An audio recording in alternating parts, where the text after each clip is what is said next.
Kennedy نے castle کا بازو پکڑا اور اسے ہال کی طرف لے جاتے ہوئے بولا، نہیں، میں تمہیں یہ زحمت نہیں دوں گا۔ انہیں گرفتار کرنے کی ضرورت نہیں کیونکہ یہاں کوئی قتل نہیں ہوا۔ ایڈمز نے خودکشی کی ہے۔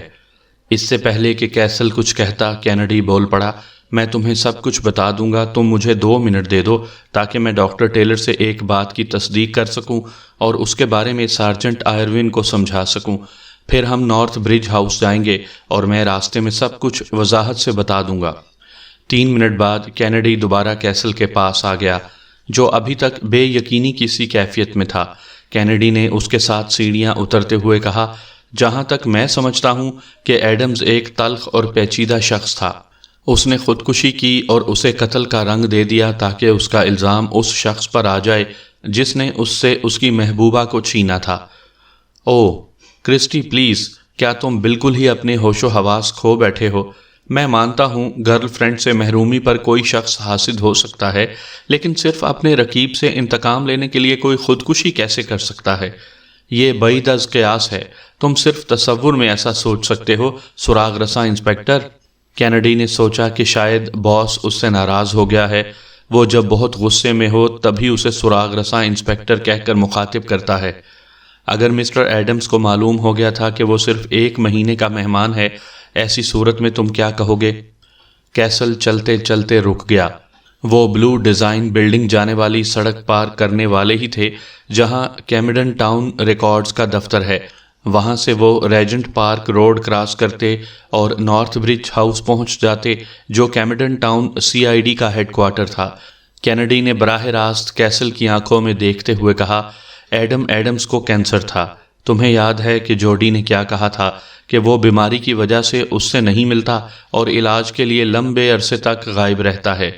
کیسل اس سے متفق نظر نہیں آ رہا تھا۔ کینیڈی نے کہا، میں نے ابھی ڈاکٹر ٹیلر سے تصدیق کی ہے۔ اس نے اس کے جسم پر کچھ علامات دیکھی ہیں، مثلاً بالوں کا گرنا، منہ کا السر۔ اس کے کپڑے جسم کے لحاظ سے بڑے تھے، اور پھر میں نے اس کی میز پر طاقتور درد دور کرنے والی دوا دیکھی۔ ڈاکٹر ٹیلر کو یقین ہے کہ پوسٹ مارٹم میں کینسر کی تصدیق ہو جائے گی۔ وہ یہ نہیں بتا سکتا کہ اس کا مرض کس سٹیج پر تھا، لیکن اس کے حساب سے ایڈمز کے پاس زیادہ سے زیادہ 6 مہینے تھے۔ نہیں، ہاں، کینیڈی نے فوراً ہی جواب دیا، اور اس کے نتیجے میں سب کچھ ایک ترتیب سے ہوتا چلا گیا۔ کیسل کچھ نہیں بولا۔ کینیڈی نے کہا، میں تمہیں پورا منظر نامہ بتاتا ہوں۔ انہوں نے سڑک پار کر لی اور کینیڈی اپنی بات جاری رکھتے ہوئے بولا، ایڈمز کو اس کی گرل فرینڈ نے چھوڑ دیا۔ یہ اس کی لگاتار دوسری ناکامی تھی۔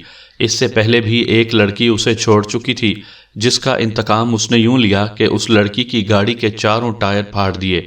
اس نے جوڈی کو یہ بھی بتایا کہ اگر وہ پریشان نہ ہوتا تو پتھر مار کر اس کی کار کا شیشہ بھی توڑ دیتا۔ پھر اس نے جوڈی سے تعلق استوار کیا، لیکن اسے اپنی بیماری کے بارے میں نہیں بتایا، اور ایک طرح سے اس نے جوڈی سے دھوکہ کیا۔ کیسل نے کچھ کہنا چاہا، لیکن کینیڈی نے اسے روک دیا اور اپنی بات جاری رکھتے ہوئے بولا، اس کا طریقہ واردات دیکھو۔ حالانکہ وہ ڈیرن برنسن اور جوڈی جونز سے لڑ رہا تھا، لیکن پھر ایک دم ہی اس کا ذہن بدل گیا اور اس نے فلیٹ کی فروخت کے بارے میں گفتگو کرنے کی غرض سے ڈیرن کو اپنے گھر بلایا، اور جب وہ شراب اور پنیر سے دل بہلا رہے تھے تو غالباً اس نے ڈبل روٹی کاٹنے کے لیے ڈیرن کو چاقو پیش کیا، اور اس طرح اس کی انگلیوں کے نشانات چاقو پر آ گئے۔ اس شام جب اس نے جوڈی کو اپنے فلیٹ میں واپس جاتے دیکھا تو اس نے دیوار والی جگہ خالی کرنے کے لیے صوفے کو تھوڑا سا کھسکایا۔ ایسا کرتے ہوئے قالین پر سلوٹوں کے نشان آ گئے۔ اس نے لیمپ بھی گرا دیا اور کافی ٹیبل کو کھسکاتے ہوئے اس کی میز پر رگڑ لگ گئی۔ اس کے بعد اس نے چیخنا اور چلانا شروع کر دیا، یہ ظاہر کرنے کے لیے کہ جیسے اس کا کسی سے جھگڑا ہو رہا ہے، اور اس طرح جوڈی اس جانب متوجہ ہو جائے۔ اس مقصد کے لیے اس نے نقلی آواز بھی بنائی۔ اپنے منصوبے کے اگلے مرحلے پر عمل کرنے کے لیے وہ اس جگہ دیوار کے ساتھ کمر لگا کر کھڑا ہو گیا جو اس نے صوفہ ہٹا کر خالی کی تھی۔ اس نے انگوٹھے اور انگشتے شہادت سے چاقو کا پھل پکڑا اور کمر کے بل جھک کر اسے پیچھے لے گیا۔ پھر اس نے چاقو کے دستے کو دیوار پر ٹکایا اور جھک کر اس کی نوک اپنی کمر میں لگا دی۔ اس کے ساتھ ہی اس نے اپنے جسم کا وزن چاقو پر ڈال دیا تاکہ وہ اس کے جسم میں چلا جائے۔ ڈاکٹر ٹیلر نے بھی تصدیق کی ہے کہ چاقو اس زاویے سے جسم میں داخل کیا گیا ہے کہ وہ دل کو زیادہ سے زیادہ نقصان پہنچائے۔ اس طرح اس کی موت واقع ہو گئی۔ ایڈمز کا جسم بے جان ہو گیا اور وہ دیوار کے ساتھ پھسلتا ہوا نیچے فرش پر آ گیا۔ دیوار پر رگڑ کے نشان سے اس کی تصدیق ہوتی ہے۔ ڈاکٹر ٹیلر کا اندازہ ہے کہ چند منٹوں میں ہی اس کی موت واقع ہو گئی ہوگی۔ اس نے قتل کا ڈرامہ کرنے کی کوشش میں سب سے بڑی غلطی یہ کی کہ اپنے فلیٹ کا دروازہ اندر سے مقفل کر دیا کہ کہیں جوڈی شور و غل کی آواز سن کر نہ آ جائے، لیکن یہ بھول گیا کہ دروازہ مقفل ہونے کی صورت میں قاتل کیسے آ سکتا ہے۔ لیکن تمہیں یہ سب کیسے معلوم ہوا؟ کیسل نے پوچھا۔ کچھ ایسی باتیں سامنے آئیں جن کی بدولت میں اس نتیجے پر پہنچ سکا، کینیڈی نے کہنا شروع کیا۔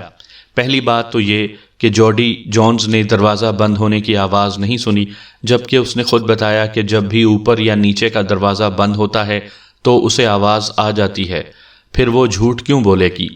اچھا نکتہ ہے، میں نے واقعی اس پر غور نہیں کیا تھا۔ اگر ہم فرش کو غور سے دیکھیں تو ہمیں 3 اہم سراغ ملتے ہیں۔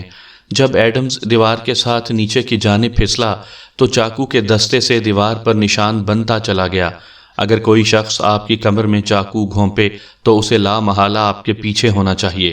ایڈمز کی لاش دیوار کے ساتھ پڑی ہوئی تھی اور وہاں کسی دوسرے کے لیے اس کے پیچھے کھڑے ہونے کی جگہ نہیں تھی، پھر اس پر کوئی کیسے حملہ کر سکتا ہے؟ ہاں، یہ بات تو سمجھ میں آتی ہے، کیسل نے کہا۔ آخری اور سب سے اہم نکتہ چاقو کے دستے پر انگلیوں کے نشانات کی پوزیشن ہے۔ یہ کہہ کر اس نے اپنی جیب سے پین نکالا اور اسے اس طرح پکڑا جیسے وہ چاقو ہو۔ اگر کسی شخص نے اس پر چاقو سے حملہ کیا ہوتا تو وہ چاقو کو اس انداز میں پکڑتا اور اس کے انگوٹھے کے نشان دستے کے اس حصے پر ہوتا جو بلیڈ سے سب سے زیادہ دور ہے، لیکن ہمارے ماہر کو انگوٹھے کا نشان اس جگہ پر ملا۔ کینیڈی نے دوبارہ پین کی جانب اشارہ کرتے ہوئے دستے کے اس حصے کی نشاندہی کی جو چاقو کے پھل سے بالکل نزدیک تھا۔ کیسل نے غور سے یہ سب دیکھا اور تائید میں سر ہلا دیا۔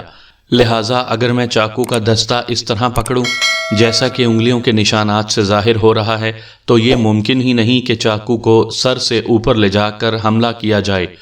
تم بالکل ٹھیک کہہ رہے ہو، کیسل نے اس سے اتفاق کرتے ہوئے کہا۔ اس کے علاوہ بھی کچھ واقعاتی شہادتیں ہیں، کینیڈی نے کہا، مثلاً یہ کہ کوئی شخص کسی پر چاقو سے حملہ کرے اور اس کے دستے پر انگلیوں کے نشانات چھوڑ دے۔ اسی طرح سے مسٹر ایڈمز نے بھی تمام اثاثے اپنی سابقہ گرل فرینڈ کے نام کر دیے جس نے حال ہی میں اس سے علیحدگی اختیار کر لی تھی اور کسی دوسرے شخص سے شادی کرنے والی تھی۔ یہ وہی شخص تھا جس سے مسٹر ایڈمز نے سر عام جھگڑا کیا۔ آخر کیا وجہ تھی کہ مسٹر ایڈم نے اپنی موت سے صرف 1 ہفتے قبل وصیت کے ذریعے اپنی تمام دولت جوڈی کے نام کر دی، کیونکہ وہ جوڈی اور اس کے ہونے والے شوہر کے لیے ایک منصوبہ تیار کر چکا تھا۔ کیا تم اس کی وضاحت کرنا پسند کرو گے؟ کیسل نے کہا۔ سامعین کرام، آپ سن رہے ہیں اردو کہانی انوکھا انتقام۔ یہ اس سلسلے کی آخری اور قسط نمبر 2 ہے۔ مجھے امید ہے آپ کو میری یہ کاوش پسند آئی ہوگی۔ آپ نے اگر ابھی تک میرا channel my voice Shakeel subscribe نہیں کیا تو ابھی میرے چینل کو سبسکرائب کر کے بیل نوٹیفیکیشن آن کر لیجئے تاکہ آنے والی ہر نئی کہانی کی اطلاع بر وقت آپ تک پہنچ سکے۔ کیا تم اس کی وضاحت کرنا پسند کرو گے؟ کیسل نے کہا۔ وہ کینسر کا مریض تھا اور جانتا تھا کہ زیادہ عرصے زندہ نہ رہ سکے گا۔ شروع میں اس نے علاج پر توجہ دی اور جوڈی کو زیادہ وقت نہ دے سکا۔ بیماری کی وجہ سے وہ بہت چڑچڑا اور بد مزاج ہو گیا تھا۔ اس کا آئے دن جوڈی سے جھگڑا ہونے لگا۔ جوڈی بھی اس سے تنگ آ چکی تھی۔ ایک دن دونوں کا زبردست جھگڑا ہوا۔ چیخ پکار سن کر گراؤنڈ پر رہنے والا ڈیرن اوپر آ گیا۔ ایڈمز کو اس کی مداخلت ناگوار گزری۔ اس نے ڈیرن سے چلے جانے کو کہا لیکن اس نے انکار کر دیا۔ یہیں سے ان کے درمیان دشمنی کا آغاز ہوا۔ ڈیرن کے حسن سلوک سے جوڈی بہت متاثر ہوئی۔ آہستہ آہستہ وہ دونوں قریب آنے لگے۔ جوڈی نے ایڈمز سے مکمل طور پر قطع تعلق کر لیا اور ڈیرن سے شادی پر تیار ہو گئی۔ ادھر ڈاکٹروں نے ایڈمز کو بتا دیا کہ وہ زیادہ سے زیادہ 1 ماہ زندہ رہ سکے گی۔ اپنی زندگی سے مایوس ہو کر اس نے وصیت تیار کی اور اپنا سب کچھ جوڈی کے نام کر دیا، لیکن وہ ڈیرن کو معاف کرنے پر تیار نہیں تھا جس نے اس کی گرل فرینڈ چھین لی تھی۔ اس نے سوچا کہ ویسے ہی مرنے والا ہے تو کیوں نہ خودکشی کر لے، اس طرح کہ وہ قتل نظر آئے، لا محالہ اس کا الزام ڈیرن پر ہی آئے گا، گویا یہ سب کچھ اس نے ڈیرن سے انتقام لینے کے لیے کیا تھا۔ ہاں، لیکن اس منصوبے میں کچھ خامیاں رہ گئیں جن کی وجہ سے یہ ڈرامہ کامیاب نہ ہو سکا۔ ان کی نشاندہی میں پہلے ہی کر چکا ہوں۔ بہت عمدہ کرسٹی، بہت عمدہ۔ ہمیں جائے وقوع پر آئے ہوئے زیادہ دیر نہیں ہوئی اور تم نے قتل کا معمہ حل کر لیا، کیسل نے گرم جوشی سے کہا۔ قتل نہیں، خودکشی، کینیڈی نے تصحیح کرتے ہوئے کہا۔ ہاں ہاں وہی، کیسل نے کہا۔ میں نے تمہارے ساتھ اس کیس پر کام کر کے بہت لطف اٹھایا، یہ میرے لیے ایک انمول تجربہ تھا۔ آج مجھے تمہاری کامیابی کا راز معلوم ہو گیا۔ کیا واقعی؟ کینیڈی نے حیران ہوتے ہوئے کہا۔ ہاں، جب تم جوڈی کا انٹرویو کر رہے تھے تو اس دوران اس نے ایک مرتبہ بھی تمہارے چہرے پر سے نظریں نہیں ہٹائیں۔ وہ مکمل طور پر تمہاری شخصیت سے مروب اور تمہارے لفظوں کے جال میں آ گئی تھی اور تم اس سے جو چاہتے اگلوا سکتے تھے۔ کینیڈی نے مسکراتے ہوئے اپنے باس کو خدا حافظ کہا۔ وہ اسے کیسے بتاتا کہ جائے وقوع پر لاش کا معائنہ کرنے سے پہلے وہ خود بھی یہی سمجھ رہا تھا کہ جوڈی اپنے سابق بوائے فرینڈ کی موت میں پوری طرح ملوث ہے، لیکن اسے اپنی تربیت کا پہلا اصول یاد تھا کہ جائے وقوع پر کسی معمولی بات کو بھی نظر انداز نہ کیا جائے۔